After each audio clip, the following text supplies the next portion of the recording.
Hello and welcome along to a 2025 Back Pages Tonight special. 2024 delivered so many memorable moments, from the Euros to Keely Hodgkinson, Noah Lyles and Simone Biles at the Olympics. There was a record-breaking season at Manchester City and changes of manager at Liverpool, Manchester United and England. But 2025 is upon us. We have come to a restaurant in the heart of London to look ahead and to set the scene ahead of what should be another bumper year of sports news. Very pleased to say we are joined by an expert panel, as ever. Riyadh Al-Samurai from the Mail, Charlie Wyatt from the Sun, Sam Dean from the Telegraph, and Miguel Delaney from the Independent. Welcome to you all. Miguel, as you're pretty close to me, let's start with you.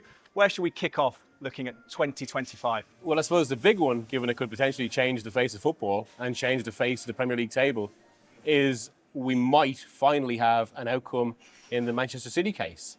I suppose the big question is whether it's going to be this season, 24-25, or next season, 25-26, given the potential for appeal. And already we expect it's gone on a bit longer than expected. And also, obviously, what the actual outcome will be, whether we're talking about points deductions, an expulsion, or potentially exoneration for City. Looking at the pure details of the case itself, and obviously they've gone through the hearing already, it feels like it's going to come down to three main details. One is non-compliance, because those are the Premier League rules. One is the Mancini contract. And one is this detail of a payment that was caused to be paid on behalf of the Etisalat contract through a broker called Jabbar Mohammed. And it's going to be interesting how all of this is seen and explained. City deny all charges with the usual disclaimer, Charlie, but how important for English football is a resolution here? Totally, because it's been a bit of a mess the last couple of years, hasn't it, with PSR and the issues with Leicester and Forest and, of course, Manchester City. And it'd be nice for everything to be cleared up. I think lots of fans want it. I think there's a lot of the Premier League clubs. And I think if they're being honest, I think a lot of the teams want City to get relegated. Whether that'll happen, I don't know.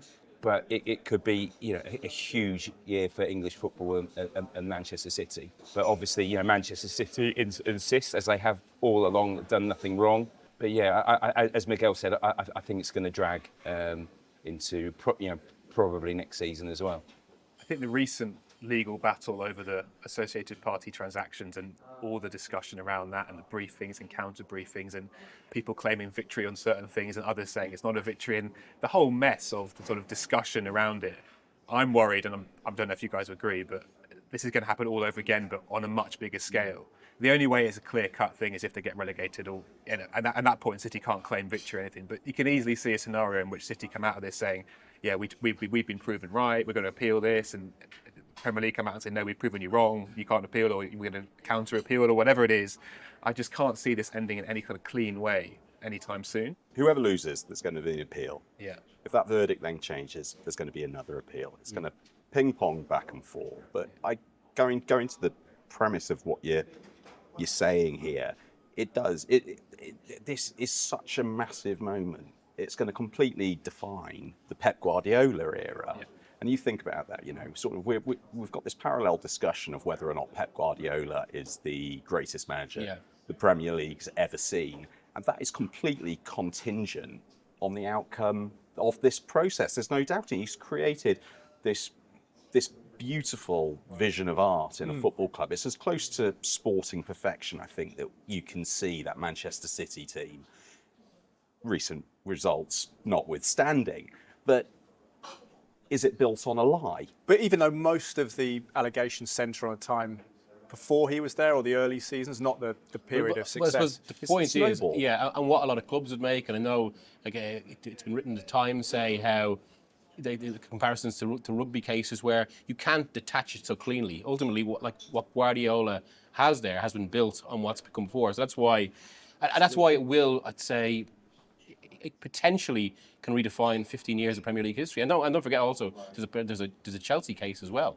So I mean, that could, suddenly you're looking at potential asterisks, or at least psychological asterisks, on multiple champions over 15 years. But where do you also draw the line on it as well? When it comes to the kind of counter legal claims that could come from an outcome here, clubs suing over loss of earnings, loss of opportunities, things that went away. It's it brings chaos theory to the Premier League. There's no telling where the ramifications for this end beyond Manchester City's reputation.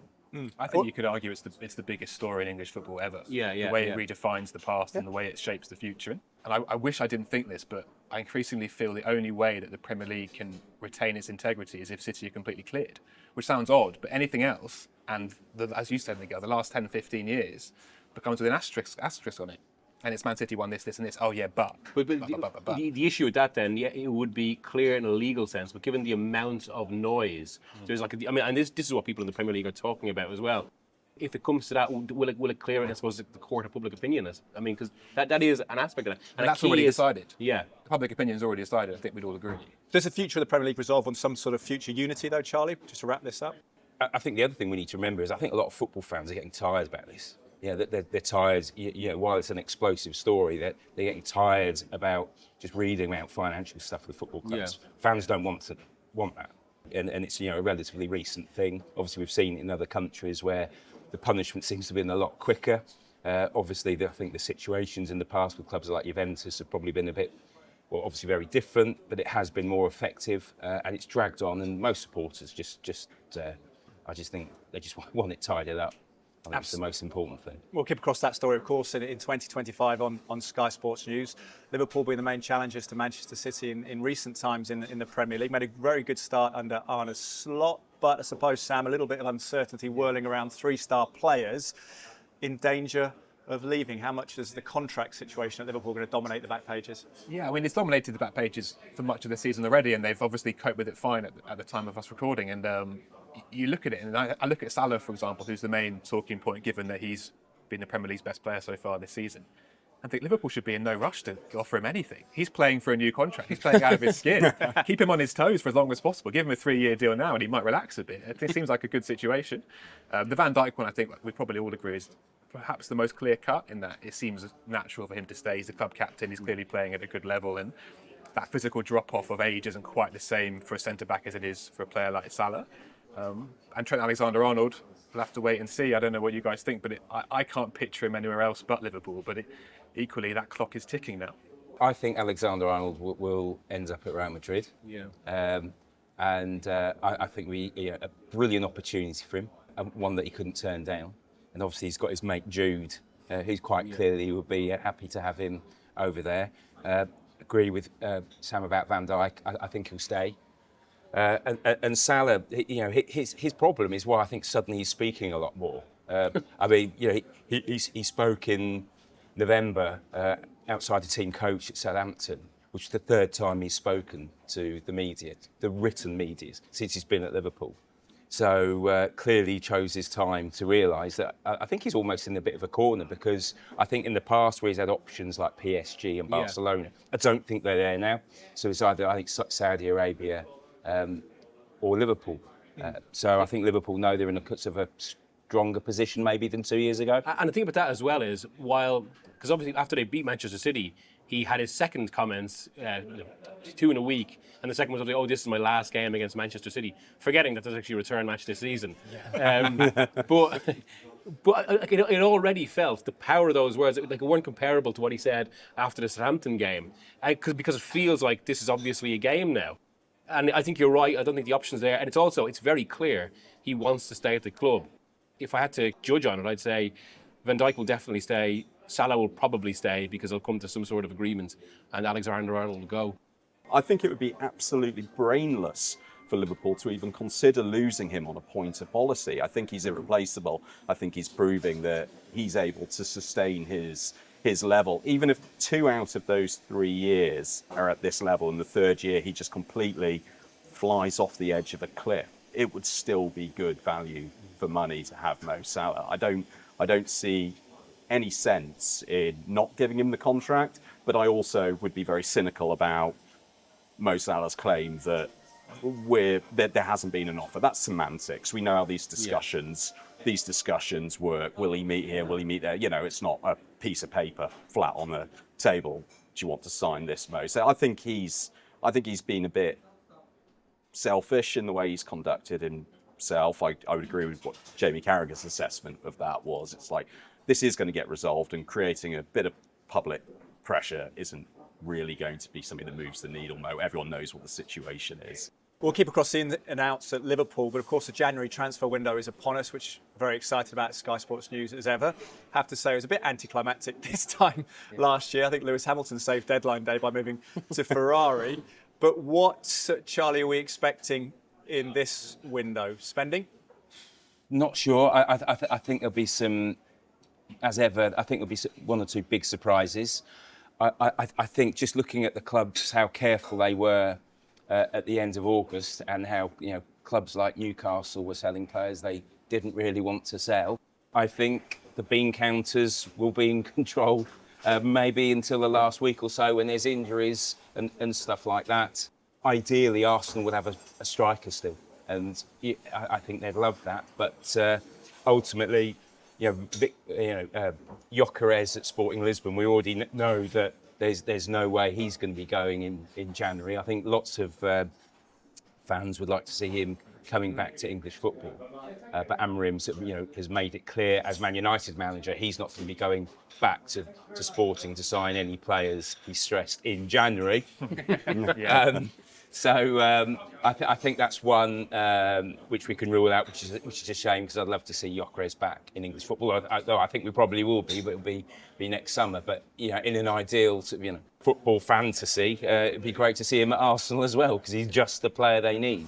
But he's not going to be going there either, so I'm not really answering your question on that one.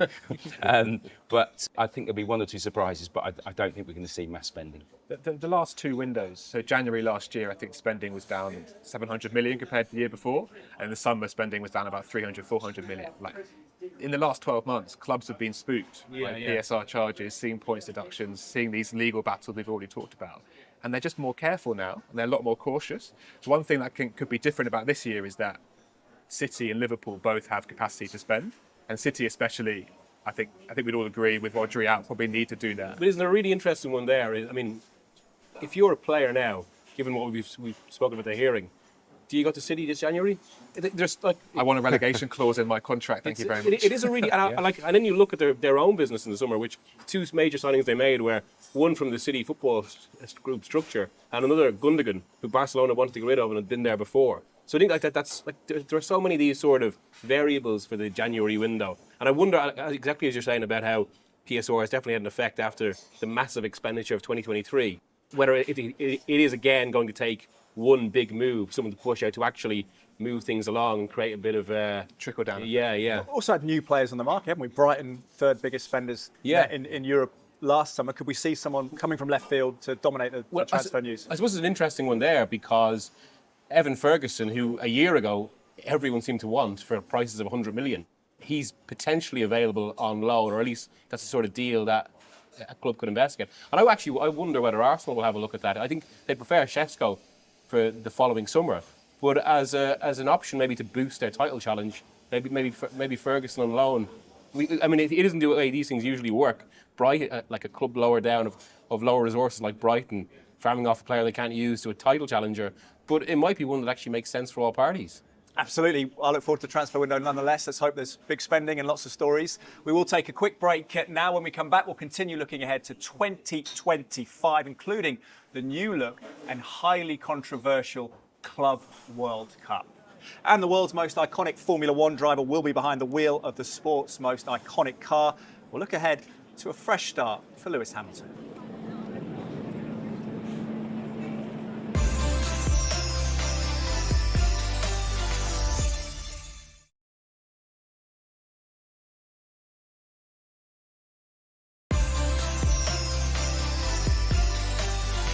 Welcome back to our Back Pages Tonight 2025 special, looking ahead to some of the big stories we think will be making the headlines in the new year. Once again with me, Miguel Delaney, we've got Sam Dean, we've got Charlie Wyatt, and we have Riyadh Al Samurai, who I'll come to next. Riyadh, what are you looking forward to in the very near future in 2025? I'm thinking F1, actually, having just sort of watched this sort of very, very underwhelming season from Lewis Hamilton. Obviously, he's got a big move away. He's leaving Mercedes, going to Ferrari. He's still got it hanging over his head a little bit, this 8th world title that's been out of his reach. He hasn't had the car. Mercedes have they've not provided him with something that's competitive with Max Verstappen. So going over to Ferrari, that's going to be a completely new dynamic for him. New teammate in sort of Charles Leclerc. How's he going to get on there? He's 40 this month, so is time ticking on Lewis. Look, it's going to be a huge moment for him. The day when he goes to Maranello for the first time, sits in that car. It's like any footballer that goes to Manchester United or Liverpool, Real Madrid or Barcelona. It'll be a huge moment for him. I think he needed this move. I think it's worked out well for Mercedes, because while he may have stayed another year, I think they would have. They're almost happy with this change. George Russell been getting the better of him. Yeah, and that's been embarrassing for Hamilton. I think his ego's taken a huge dent since 2021. Just a couple of Grand Prix wins since then. So he needs this change.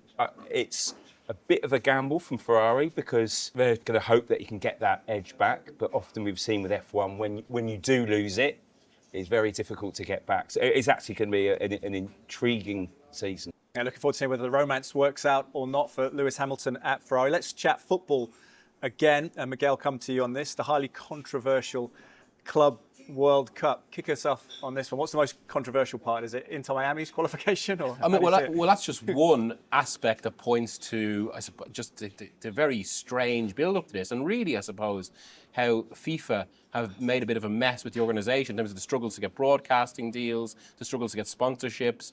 A lot of the clubs being privately irritated because so far there hasn't been the guarantees of income that they would expect. And this is the pressure of FIFA in this sense. To make this competition work, they need to make it commercially attractive for the biggest clubs. And there's a bit of an irony there, because, I quite like the principle of this competition. I think it is a nice idea to spread the wealth of Western European football to the rest of the game. That's what it's supposed to do. I'm not really sure of the execution of it. Also, it fits into a much bigger debate about whether it actually has a place in the calendar. And a lot of other stakeholders are really irritated with FIFA, well, beyond irritation, given legal action's been taken, about that this was just imposed upon them unilaterally. So while people can point to the expansion of the Champions League, stakeholders like FIFA, like the Premier League, would consider the fact that they've been involved in discussions. Whereas with this, it's basically FIFA imposing this competition on the game. I think what we do forget sometimes, and I've covered a couple of the Club World Cups when Liverpool and City were there, what a big deal it is for the rest of the world. And it's all very well, us moaning, it's about more games, and it's interrupting the season in the past. Obviously, it's going to be in July now, but when it was in December, it was an issue for Liverpool and City. But the other countries, the other teams, they've got a lot of supporters, particularly the South American, the Brazilian clubs. It's a massive deal. So I think sometimes, we need to sort of look at the wider aspect of the fact that I think it is a good tournament. I think they should increase it in terms of clubs. It is too long, and there are many things wrong with this, particularly the Inter Miami thing, which is obviously a total joke. But who aren't MLS champions? Yeah. No, exactly. I don't think any of us on this table will tell you who's won the Supporters' Shield in MLS the last few years. They've got a certain Argentinian playing for them there, haven't they? Yeah, funny that, isn't it? Yeah, exactly. So I actually think it will work, although it's sort of not been terribly well organised. But going back to the rest of the world, the fans will be flocking from all the countries, which will make it, I think, a really good event. But are we going to be talking about this at the start of next season, when all of these guys who've had to interrupt their summer suddenly start picking up injuries in September and October? And we've obviously, I don't believe for a second that any of these strike threats will materialise. But that being said, I do think it's a contrived nonsense to throw this tournament into the calendar, fill up that amount of time. Will I do Chelsea think it's and a City risk. play their starting 11s? That'll be a subject of controversy. I think from the perspective of City and Chelsea, it's so interesting because I think their fans don't really care about it. Their players don't want to be playing in it. And I imagine their coaching staff would rather have a holiday. But I think their owners, and this is probably the key thing, is the Man City and Chelsea owners will really want to win this, and they're going to take this really seriously. Think about what that says about the Man City project, take away those charges at home. if they win, become the world champions. The same for Bali and Todd Bowley at Chelsea. It's a huge thing for them if they can become world champions, especially from Chelsea's perspective in America on their home soil in front of their people. Like, it's interesting, Rodri, when one of his statements in, I think it was October, where you were saying what he's aiming for, and he's really looking forward to the Club World Cup, because of course that's something that he's hoping to be involved in. Yeah, of course. Because that could be, he said maybe the end of the season and be back, but if not, Club World Cup. But equally, clubs have got a choice, and don't play all your players at the start of the season. They've got huge squads. I have no sympathy for the managers. They've got Chelsea and Man City particularly have got two strong first 11s. And they've got, some of the best academy talent from around the world that they spend an absolute fortune on bringing in. So I just don't. I'm not having their complaints at all. Yeah. To be fair, Chelsea's two teams have done pretty well up to this stage in 2024. Let's fast forward to the end of the year, though, and the Ashes in Australia. Will Bazball be able to win the urn in Australia for the first time since 2011? Riyadh, how intriguing is the rivalry here between England and Australia? Because it's one of those historic ones, isn't it? It goes back to the 19th century. It's weird not to sort of name drop an interview. I was speaking to Jimmy Anderson recently, talking about way back when 20 odd years ago, making his debut for England over in Australia and getting stationed in front of like just the most hostile gate of the crowd, and just people. He didn't even have a name on the back of his shirt, and they still thought, we're just going to give this guy 3 hours of hell. It's part of the sporting fabric, and it's great for that. These Ashes, I'm not entirely sure I would be approaching them with a tremendous amount of optimism. It's obviously still a long way back, but you kind of go through that. You go through that history, and they've had one win away since 1986. Australia are top of the rankings. Is this a transitional period for Bazball as well as a concept? How effective is that going? It's we were just talking about this off air, and it's very much it's a vibes program. What are the vibes going to be like in Australia if you take an absolute shellacking in the first innings, and how well is that going to hold up when someone behind you and the crowd's calling you very rude things for 3 hours? I wouldn't say I'd be approaching this one with a massive amount of optimism. The only thing is, against the dynamism of Bazball, it's the age of the Australia team, and that's where I suppose there is potential and a chance. Well, it's interesting though, that sort of the concept of Bazball, because I appreciate that your majority here football writers, but actually there's an approach in sport, isn't there? Do you take an attacking, swaggering, avant-garde approach like that, similar to maybe Ange Postecoglou at Tottenham? But then the flip side is if it comes undone, you get criticised, Sam. I'd imagine, given the intensity of the Australian reception, if it comes undone, then it could be spectacular. Well, it kind of might define the legacy of Bazball, or what we've come to know as Bazball. And I do think that term, I'm no expert on cricket as a football reporter, but that term does seem to have been kind of mangled a bit away from what it used to be. Now it just seems that the England team is Bazball rather than actually what it is. So whether they actually play what we know as Bazball in Australia, we'll have to wait and see. Obviously, it's a long time to go, but if they do, that will be sort of the defining moment and the thing that could enshrine their legacy and sort of define it forever. I hope it works in the same way that I hope Ange Ball works with Postecoglou. It's nice having aggressive teams. It's also nice having that slight evangelical loon at the helm who, they have a belief and a true philosophy that they want to believe in, and they won't go against it irrespective of what evidence and reason there is. We'll see how that plays out at the Ashes. It's time for another quick break. When we come back, we will consider what Thomas Tuchel's England reign will look like. See you in a few moments for that. And after Rome, Hatgate, and one of the most acrimonious Ryder Cups we've seen, can Europe defend their trophy in front of a hostile New York crowd at Bethpage?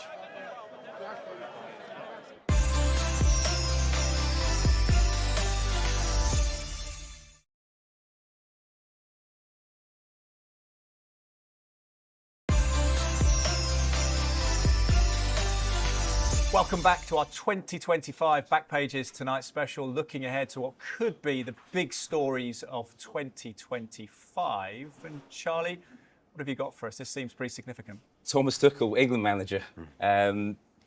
It's going to be absolutely fascinating how he gets on. Obviously, the England's first matches under Tuchel will be in March. I think it's a good appointment. I think the way he was appointed and the timing of it wasn't great. The fact that he wasn't around for the last 2 matches, or the fact that he was appointed in October. Well, he was out of work, so why wasn't he appointed in August? So he could have had 6 games then.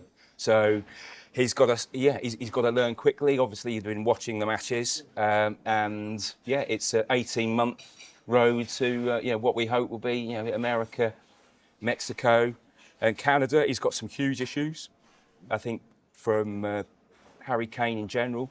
Whether he plays Phil Foden, Jude Bellingham, there is a lot of things for him to look at, and some inexperience in some key areas as well. Do you think he'll be accepted by the England fans? Yeah, Obviously, the whole do, debate around Yeah. nationality and all that. Yeah, I don't think that's a problem. It's interesting. I've asked a few German journalists if it was the other way round, and they're all admitting that that an English manager would struggle in Germany. But I think, look, with Eriksen and Capello, I don't think any fans care that he's German. I think there's some supporters who would like to see an Englishman manage the England team. Arsene Wenger always used to say, didn't he, that when he signed a player, he never looked at the passport of a player. But Wenger always said, I think the manager of England should be English.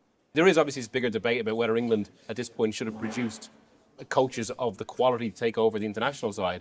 But Tuchel is a very charismatic individual, and when he starts talking about football and decisions he makes in that way, I think he's able to really persuade people. And I think that will be crucial into whatever he does decide with Kane or the captaincy, or even the outlook of the team and the shape, or who's going to carry the most influence, like whether it's Bellingham or something built a bit differently. Yeah, I disagree with the appointment on the basis of, the spirit of international sport should be the best of ours against the best of yours. But, aside from being old man shouting at clouds on that one, I look at it and I think he could be perfect. He is that right amount of intensity as a person. I think we've seen it with all of his club appointments ending after this kind of 18-month period. People get exhausted of him. He will do your head in given a sufficient amount of time. And I think that condensed format of international, I think it could be perfect for him. I think, going to what you were saying, Charlie, I think he's made a misstep, not coming in, not having his feet under the ground. I'm sure there are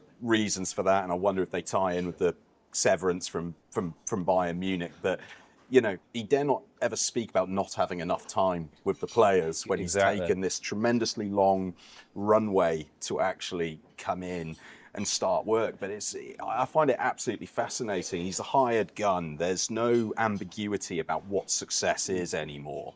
There's no you've got this in the bank as Southgate had from sort of taking England from nowhere to finals.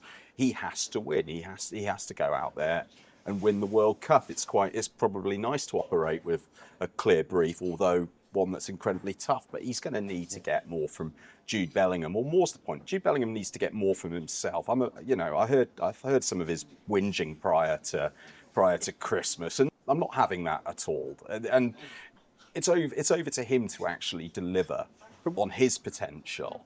What does that mean overall for Bellingham and the flotilla of 10s that England can pick? Is that one of the keys? I think absolutely, and the dynamic there and the chemistry, the kind of maybe personalities and the talent and the sync up is interesting. But I do agree on Bellingham. I mean, obviously I think he enjoys this sort of last dance narrative and kind of creating almost external enemies almost that he can rail against. But I think the coverage of it was very benign. I mean, given we are on a journalism show, I can't. But should England build around Bellingham and say, sorry, Phil Foden, you're great for Man City, Sam, but actually let's build around Bellingham and we'll play fast players around Harry Kane and forget this sort of muddled midfield from the Euro? My inclination would be to pick the best player in the best position he's capable of. But I do think if there's one lesson we've taken from Gareth Southgate years, it's that chemistry matters and relationships between players matter, and the environment it creates matters. And whether Bellingham is a disruptor to that or not, I think it's probably a little bit too early to say, but it's clear that there are some things that are going on that people aren't entirely happy with, including him. And if those relationships become frayed, I think it would be fair to say that might have an impact on the team. So Tuchel's got bigger things to worry about than just picking the best player, the best 11 in the best formation. As Southgate has showed, it's far more than that. I think the team's got there are problems there, and the amount of even ex-players. You listen to them and you're one or two saying this is better than the golden generation. I mean, it's absolute nonsense. I mean, there are 3 or 4 brilliant players in this England team. but there's some real gaps there as well. Yeah. And to compare it to a team with Gerrard and Lampard and Scholes and Terry and Ferdinand, apart from your Beckhams and your Owens, you can't compare it. And that's why I don't think Southgate ever got the credit for sort of dragging or England stumbling into the final of the Euros. And Tuchel's not stupid. He will know there's some problems there. And I think there might be one or two shocks in terms of who he leaves out, and one or two players, a bit like Carsley and Angel Gomez, that there'll be one or two surprises. Who knows? He might bring Eric Dyer back. I mean, he bombed De Ligt at Bayern the second half of last season for Dyer. Who knows if there's a few injuries, he might look to experience, because Thomas Tuchel's not going to care about the future of English football. It's now. So that's why I think he'll go for experience.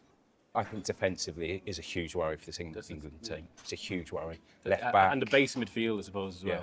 But for that, is there a solution there? I like the way you put it, the flotilla of number 10s. Is the solution not possibly to bring Bellingham further back, put him next to Declan Rice, let him try and do that Tony Kroos thing? He's probably got the ego to believe that he could, if that doesn't go against his desire to be right in the thick of it. But I think he could completely dominate a game from the base of midfield. That then clears a bit of room for Phil Foden to play where he naturally belongs as well. I'm screaming out during the Euros to see that happen. It really irritated me that Southgate never tried it. The only thing with that is I do wonder whether actually, if you look at Tuchel's Chelsea team, he did almost backload it because of worries about the defence. And I wonder, will that be... And Southgate obviously did the same with England. If there is a greater weakness or an imbalance in the team, where it's obviously much stronger in attack, the solution actually might be then to just kind of, you have to fill up defensive areas. And that is at the cost of the attack. I don't think this England team, that all the criticism that Southgate got for playing with a handbrake on, I don't think the Tuchel teams will necessarily be that different at times, because he will not want to lose. So he'll have a similar philosophy to Southgate. So I think anyone expecting that they're going to start watching the Harlem Globetrotters over the next 18 months, it's just not going to happen. The only thing I would say, I think there'll be much more variety in attack, because Tuchel's more advanced than Southgate in that sense. We'll wait to see the building year for Thomas Tuchel, but it's a defining year for England's women and Serena Wiegmann, reigning European champions, Sam. So the question is, will they defend their trophy in Switzerland in July? And is it Spain to beat again, like the World Cup? It does look like Spain to beat again, and I think many people will be concerned whether England are good enough to do that, because this qualification campaign wasn't hugely spectacular, not particularly impressive, and obviously we're a few months out still and things can change, but there are some quite big issues around the shape and personnel which need to be addressed. For example, the goalkeeping thing, no one knows right now who the number one is, whether it's Hannah Hampton or Mary Earp. So there are issues going on here, and I think it would be reasonable to assume Spain would be favourites over England. But Serena Wiegmann is an absolute maestro at tournaments. She's the master at navigating those games, building that togetherness and getting over the line. So if anyone can lead England to success, I think it's going to be her. It felt similar to the men's team at the Euros, that Spain were always the better team. It does feel like this is kind of maybe the dynamic in modern football at the moment, just I suppose because where Spanish coaching is and the ideology they play with. But that ideology is going to put them on a higher level. Now, the men's team have tried to solve it through Tuchel, whereas I suppose Wiegmann might be seen as a little bit more like that kind of Garrett school of making a team that fits and can work through a game, but doesn't necessarily play to a greater idea. And that feels like the potential, the difference that could define this tournament. But again, still, even the final in the World Cup, as good as Spain were, as much of a statement as it was what they can do, it was still only 1-0. Similar 2-1 in the Euros final.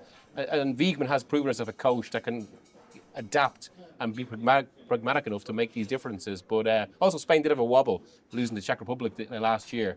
But yeah, it still feels like it's going to be the kind of dynamic that drives the tournament. Just in terms of the tournament as a whole, I think it will be a huge deal and bigger than ever. And of course, when it was in England, there was way more profile on it. But as I think in terms of Europe now, where women's football has progressed elsewhere outside England, I think we're going to get some huge crowds. And I think the focus is, I think the viewing figures will be really big, both in England and elsewhere. I think that's something to celebrate. The fact that we've got the women's Euros and we've got the Club World Cup and we've got the under-21s as well. It's quite a busy football summer. Should be a great summer, great tournament as well at the women's Euros. But Riath, if you could pick just one event in 2025, looking forward to the most, what is it? I hope you've got what I've got in mind here as well. Otherwise, it's a big build-up. Right. The Ryder Cup in the US, winning away. Lou Donald describes it as trying to beat the All Blacks in New Zealand. It's one of the toughest things you can do in sport. It doesn't happen very often. The US haven't won in Europe since '93, and Europe haven't won in the US since Medina in 2012. I think it's brutally tough, and that's why Luke Donald signed on to do another. He wants to go back to back. He wants to show he can be the guy who delivers it. For non-golf aficionados, why is that? Is it the way they set the courses up?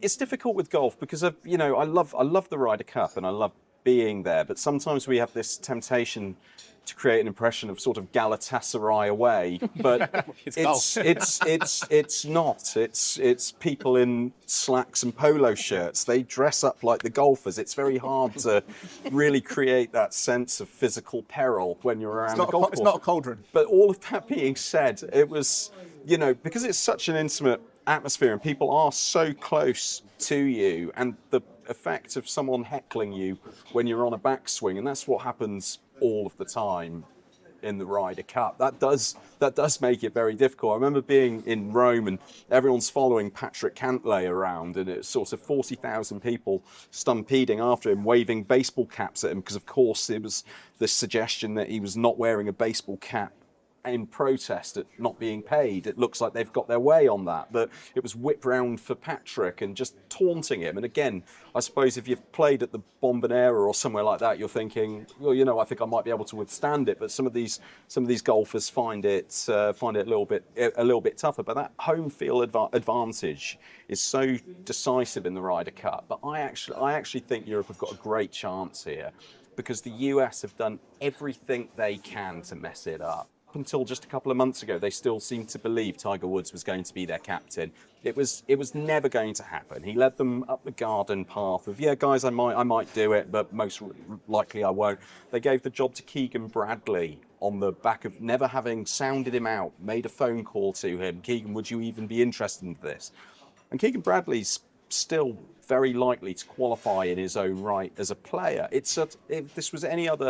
If this was football, we'd be looking at this setup saying, sort of, what circus is playing out here? What clowns are making the decisions on this process? So they've actually, to my eye, they've really opened the door for Europe to be able to pull this off. Can I just, the point you mentioned there about the fans all dressing up as golfers.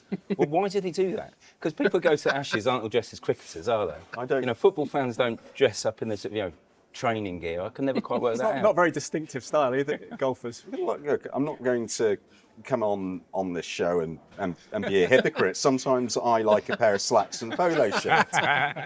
If we hadn't been given this shirt and Blazer director, there's a very, very good chance I'd be dressed in a particular way that you'd lightly make fun of. But no, there's nothing wrong with golf fashion, but it doesn't create a hostile sporting environment. We look forward to the Ryder Cup at the end of the year. We are going to take our final break now. That when we come back, though, coming up, my favourite part of the show, looking at 2025, we're going to get our panel's predictions. See you in a few moments.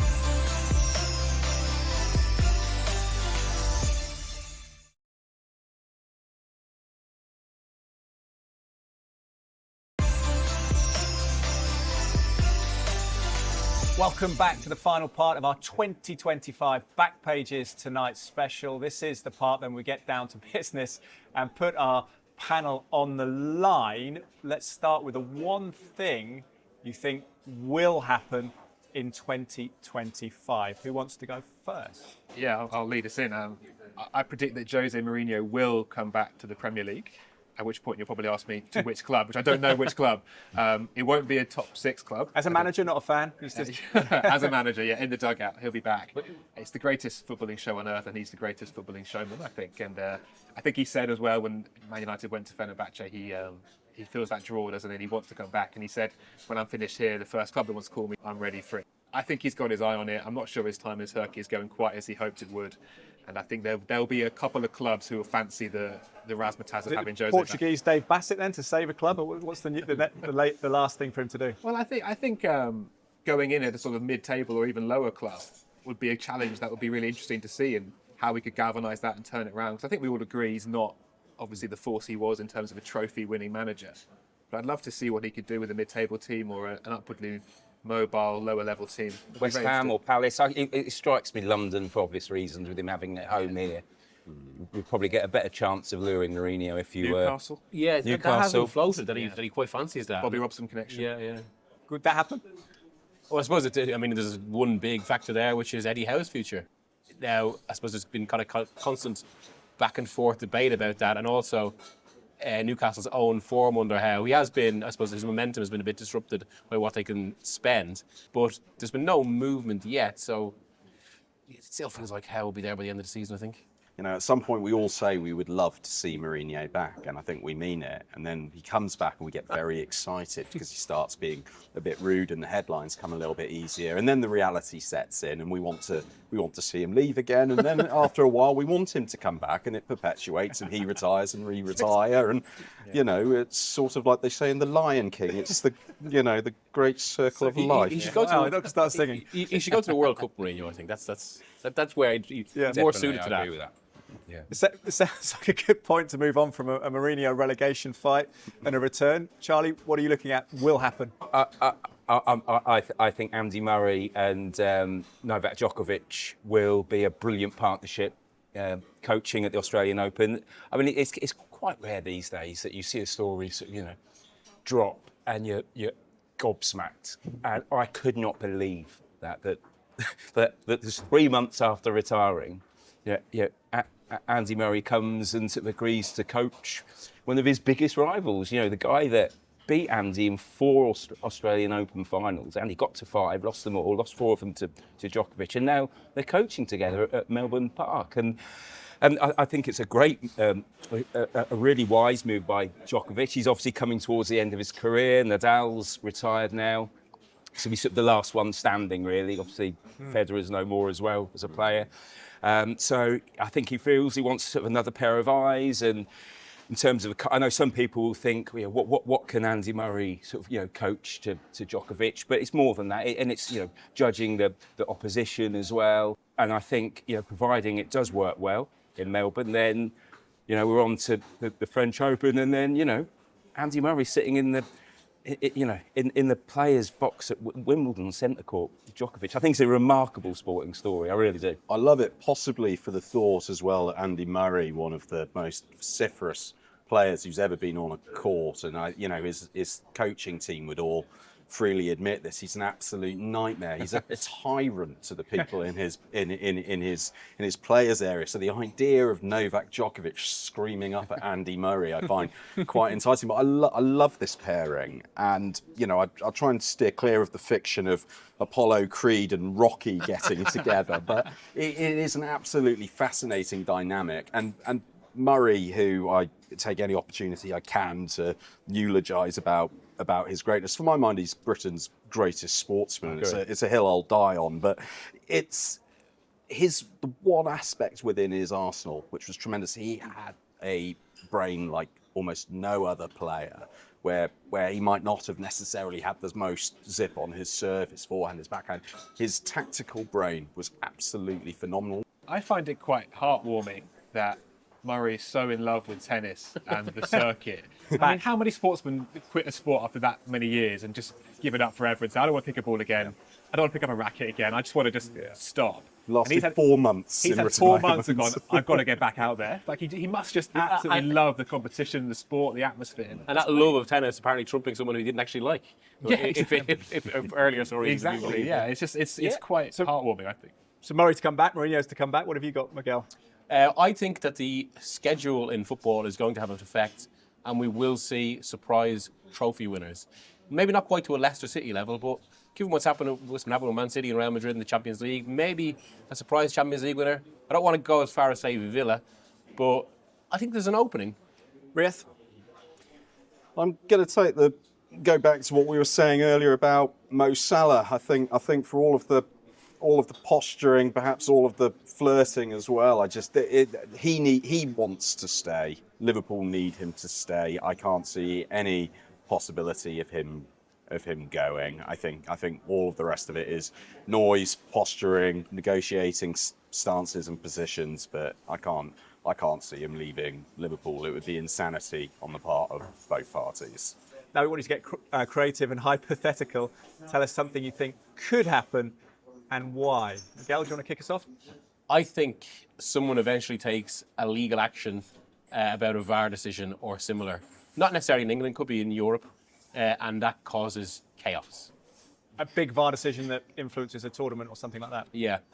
We've been sort of heading towards that with the complaints and Nottingham Forest tweeting about how unfair it is against them. And it feels like it's going in that direction, and I totally agree. Then, if a team goes down, or loses out on a trophy or the top 4 or a European place because of a refereeing decision, it could create a whole snowball effect. I do agree, Miguel. I think that is a possibility because I think people now are just taking it so much further, and that could happen. But it's all a bit of a mess, and VAR is a huge problem, which was actually going to be my one as well.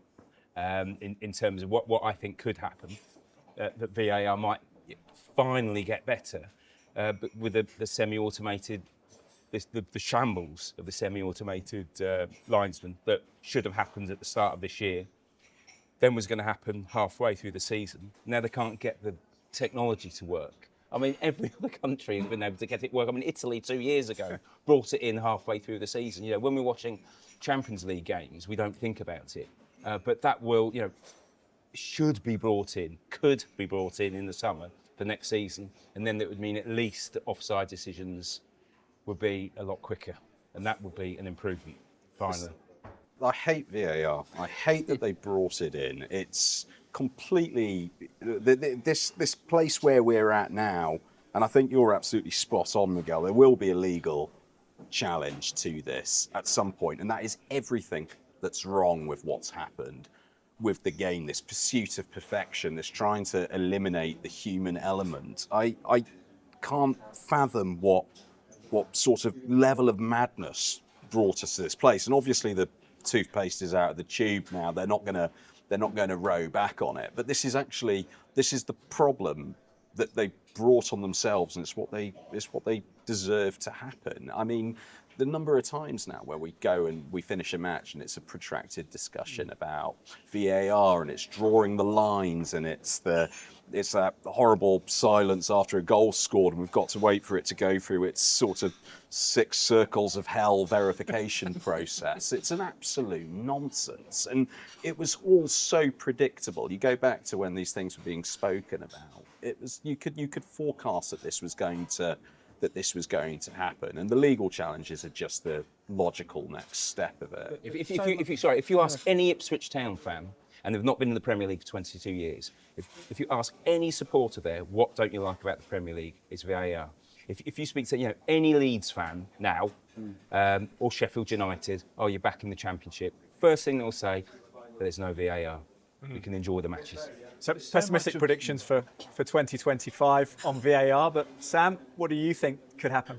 We touched on this earlier, but I think the possibility of players going on strike or organising some sort of protest or standing up for themselves over the schedule, I think is real, and I don't think it's something that is particularly exciting for people like us and for football viewers, because they think, well, you guys earn enough, and you just rotate a player more. Like we're not really on board with it, but within the clubs and within the squad and the dressing rooms, it's a massive talking Which players point. are you talking about? Are you talking about the top 10 or 15 in the world?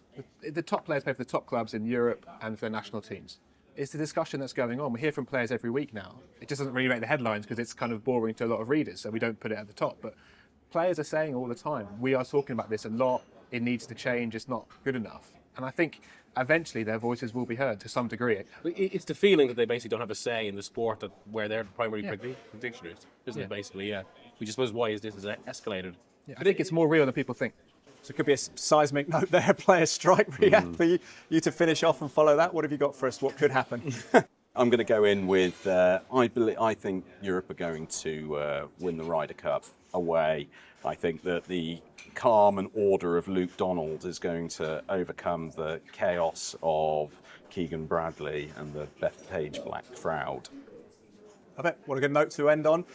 Gentlemen, thank you for your time on Back Pages tonight, the 2025 special. Riath Al Samurai, Charlie Wyatt, Sam Dean and Miguel Delaney will, of course, hold you to all of those predictions this time next year. We'll see what will and may happen in the new year. Hopefully that's whetted your appetite. Remember, Back Pages tonight is on every weeknight on Sky Sports News at 10:30, also available as a podcast. All that's left to do is to wish you a very happy new year.